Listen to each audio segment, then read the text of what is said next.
The tractor sat dying in Walter Morrison's junkyard like a corpse nobody wanted to bury. Half swallowed by Kansas weeds, one wheel gone, hood rusted through in 3 places. A 1947 Farmall H, 28 years old in the summer of 1975, and it looked every day of it. Walter had taken it as payment for welding work 2 years back. The farmer who owned it said it was too far gone, and maybe he was right, because for 2 years that machine just sat there, collecting rust, housing field mice, sinking into the dirt like it was trying to disappear from existence entirely. Then Kenny Marsh walked through that junkyard gate with a $100 bill and a dream so impossible it bordered on insanity. Kenny was 23, married 3 months to Linda, a girl from the bank. He'd scraped together $3,000 doing construction and odd jobs, and he'd done something nobody expected a kid with 0 farming experience to do. He'd found land, 40 acres on the south edge of Reno County, sandy soil, no buildings except a chicken coop that was more collapse than structure. No house, no well, just 40 acres of ground so marginal the bank was practically begging someone to take it off their hands. The previous owner had died, the heirs didn't want it, and the bank needed it gone. Price tag, $2,800, cash only. No financing. Kenny had exactly $3,000, which meant after buying the land, he'd have $200 left to somehow transform 40 acres of sand into a functioning farm. Most people would have laughed at the math. You needed $10,000 minimum in equipment to farm even small acreage. You needed experience, family connections, luck. Kenny just needed a tractor. And standing in Walter Morrison's junkyard, staring at the saddest piece of farm equipment in Kansas, Kenny saw something nobody else could see. He saw possibility. "How much for the Farmall?" Kenny asked. Walter looked at him like he'd asked to buy the moon. "That thing? It's junk. Hasn't run in 3 years. Missing a wheel. Engine's probably seized solid." "But how much?" Walter shrugged. $250 and it's yours. But you're buying it as is. No refunds when you figure out it's worthless." Kenny thought about his $200. Thought about the 40 acres he'd just bought. Thought about Linda, who'd trusted him enough to believe they could build a life on land everyone said wasn't worth farming. "$250's more than I've got," Kenny said. "What if I give you 100 now and 50 more in 30 days?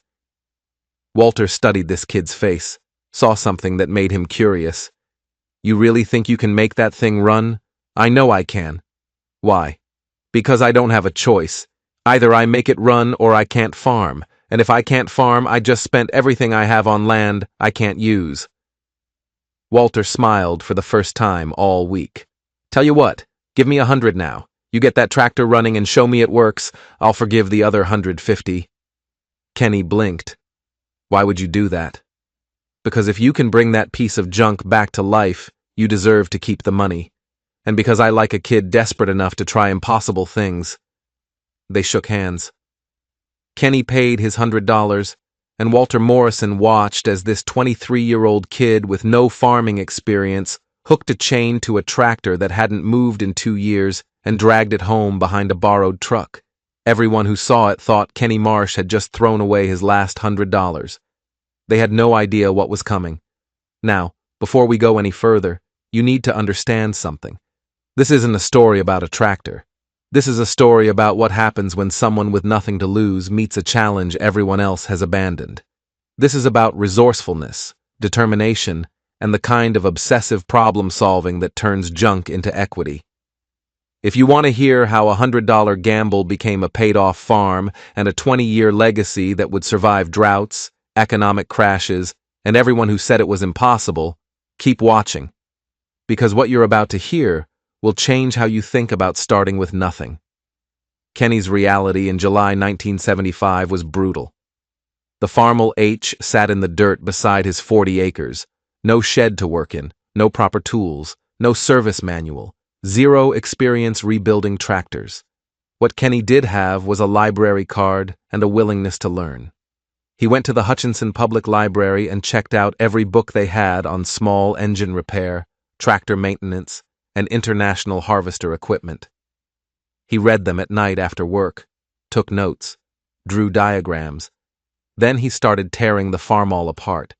The missing rear wheel, he found a replacement at a salvage yard for $12. Worn and weather-cracked, but it held air. The rusted hood, he hammered it flat where he could, patched holes with metal from a washing machine, painted the whole thing with implement paint he bought with money from returning aluminum cans. The engine? That was where things got real. Kenny pulled the spark plugs and found 3 of the 4 cylinders full of water. The head gasket was blown. Valves were stuck. The oil in the crankcase looked like coffee grounds mixed with metal shavings. Any mechanic would have said the engine was trash, would have quoted $1,500 for a rebuild. Kenny didn't have $1,500. He had determination and library books. He pulled the head himself, spent 3 days with sandpaper and a flat piece of glass, getting the head surface perfectly flat so it would seal. He soaked the valves in diesel fuel and worked them by hand until they moved freely. He pulled the oil pan and found metal fragments from a thrown rod bearing. But the crankshaft itself was still good. He couldn't afford new bearings from a dealer, so he measured everything carefully, took the measurements to a machine shop, and asked what they had lying around that might work. The machinist found some industrial bearings that were close enough, charged Kenny $8. Kenny installed them himself, filed them carefully to fit, assembled the engine by hand, torquing every bolt to specifications he found in a library book.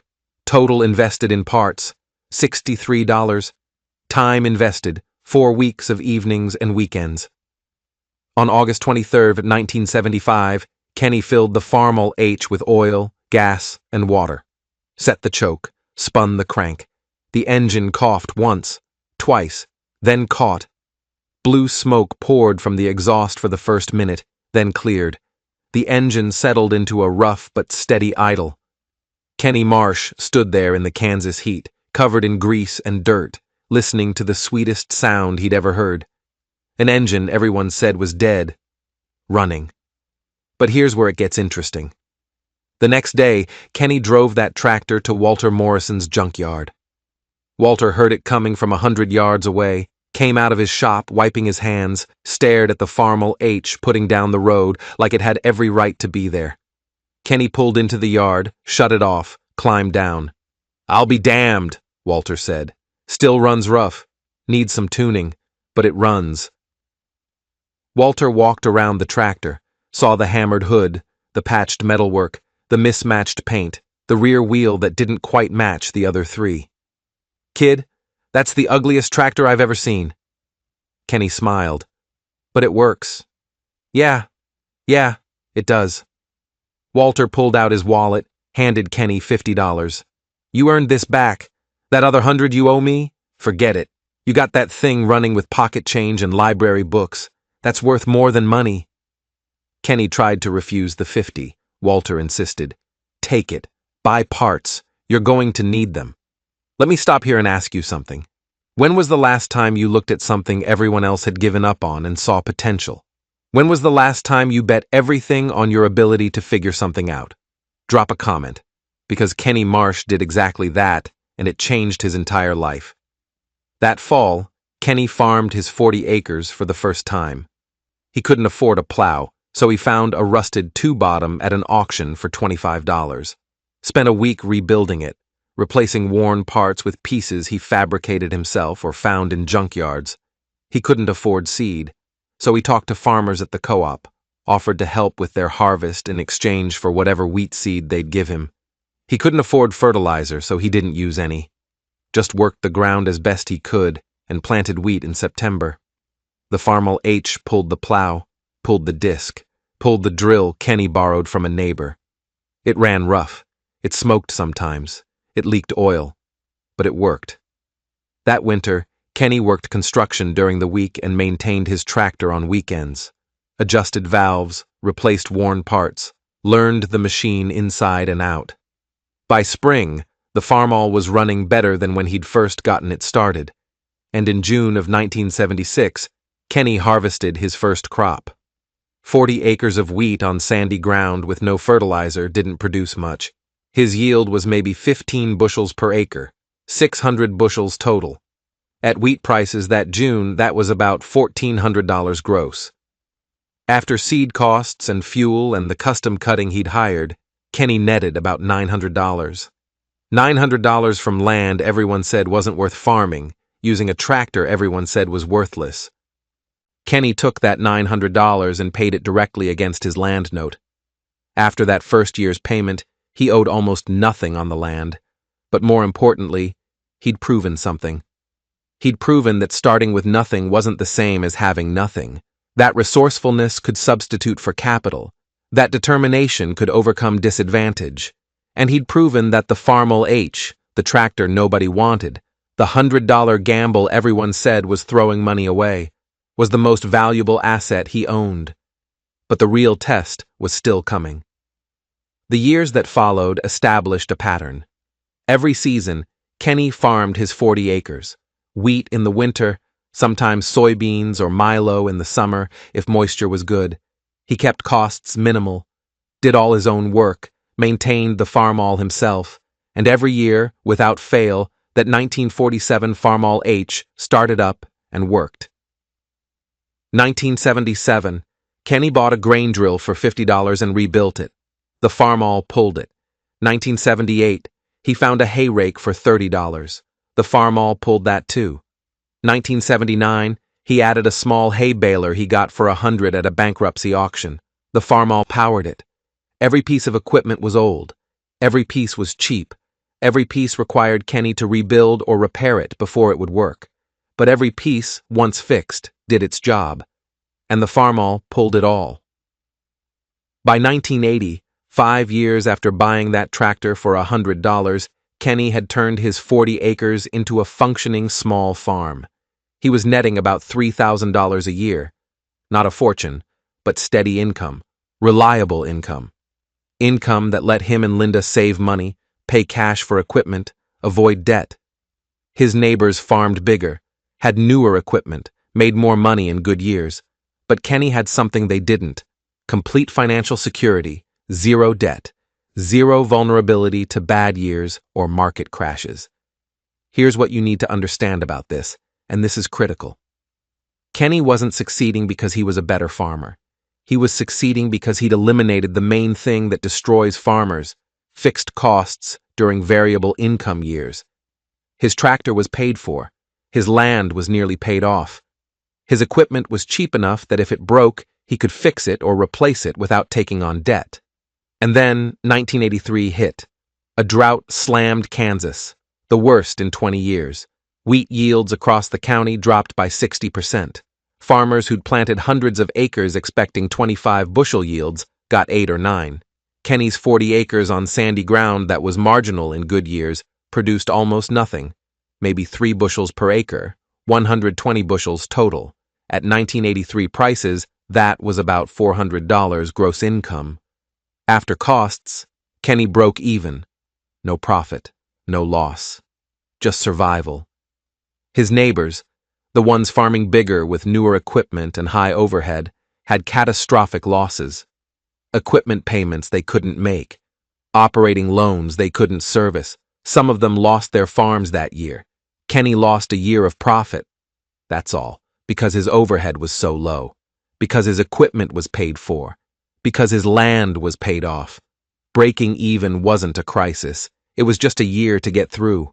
And the Farmall H? It kept running, pulled Kenny's plow through that dry, hard ground, used minimal fuel, required minimal maintenance. That year, Kenny realized something important. The tractor that nobody wanted, the $100 gamble everyone mocked, wasn't just helping him farm. It was protecting him, giving him resilience, creating a buffer between his operation and the economic forces that were destroying other farmers. By 1985, 10 years after buying the Farmall H, Kenny owned his 40 acres free and clear. Every dollar of the original note paid off. The land was his completely and permanently. That same year, he bought another 20 acres adjacent to his original 40. Paid cash. $1,500 for land the bank was desperate to unload after another foreclosure. 60 acres now. All paid for. All farmed with the same equipment he'd been using for a decade. The Farmall H was now 38 years old. It looked terrible. Paint faded and patchy. Seat held together with duct tape. One headlight didn't work. It burned oil, leaked hydraulic fluid, but it ran. Every time Kenny turned the key, it started. Every time he needed to pull something, it pulled. Kenny had rebuilt the engine twice, replaced the clutch once, gone through the transmission, put new tires on all four wheels, rewired the electrical system, replaced the radiator. Total invested over 10 years, maybe $1,200 in parts and materials. A new tractor would have cost $20,000 and required financing. Kenny's investment in the Farmall, $1,300 total, including the original purchase. That's the math that let Kenny buy land while his neighbors were losing theirs. In 1990, 15 years after that Saturday afternoon in Walter Morrison's junkyard, Kenny was farming 90 acres, all paid for, all profitable, all worked with equipment that averaged 30 years old, and the Farmall H was still the heart of his operation. It was 43 years old now, a tractor that should have been retired to a museum or scrapped for parts. But Kenny had kept it alive through knowledge, maintenance, and refusing to give up on it. His sons, Kenny Jr. and Mark, had grown up on that farm, had learned to drive on that Farmall, had helped their dad maintain it, rebuild it, keep it working. One evening, Kenny Jr., who was 15, asked his dad a question. "Dad, why don't we get a newer tractor, something that doesn't leak oil and smoke?" Kenny was under the Farmall at the time, replacing a rear seal. He slid out, sat up, looked at his son. "This tractor cost me $100 in 1975. Since then, it's helped me pay off 40 acres, buy another 20, then another 30. It's pulled every implement we own. It's never quit on me when I needed it. And it's never cost me a payment to a bank. But it's old. Old isn't the same as worthless. This tractor has earned its place here. It's paid for itself 100 times over.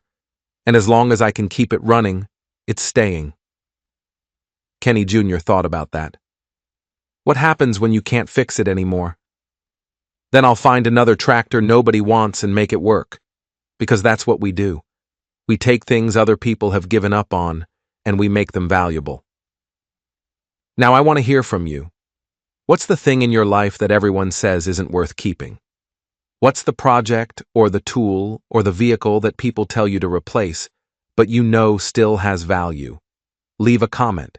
Because Kenny Marsh proved that what other people call junk can be the foundation of everything. By 1995, 20 years after buying the Farmall H for $100, Kenny Marsh owned 140 acres of paid-off farmland. All of it purchased with cash. All of it farmed with equipment he'd bought cheap and maintained himself. All of it made possible because he'd started with a tractor nobody wanted and refused to believe the people who said it was worthless. The Farmall H was 48 years old, still running, still working, still starting every morning when Kenny turned the key. It wasn't the only tractor on the farm anymore. Kenny had bought 2 others over the years, both used, both cheap. But the Farmall H was still the one he used most, still the one he trusted. That fall, the local newspaper did a story about Kenny, about the young man who'd started with nothing and built a farm that had survived when so many others hadn't. The reporter asked Kenny what his secret was. "No secret," Kenny said. "I just bought things I could afford, maintained what I had, and never took on debt I couldn't pay off in a single good year." "But you started with a $100 tractor that didn't run." "Best $100 I ever spent. That tractor taught me everything I needed to know about farming. It taught me that maintenance beats replacement, that knowledge beats capital, that something old and reliable is worth more than something new and financed." The reporter wrote that down, then asked one more question. "Do you still have that first Farmall?" Kenny pointed across the yard to where the H sat, faded and worn, but ready. Still runs, still works, still don't owe anybody a payment on it. The Farmall H finally retired in 2003, 56 years after it rolled off the assembly line. Kenny had owned it for 28 years. It had been the foundation of everything he'd built.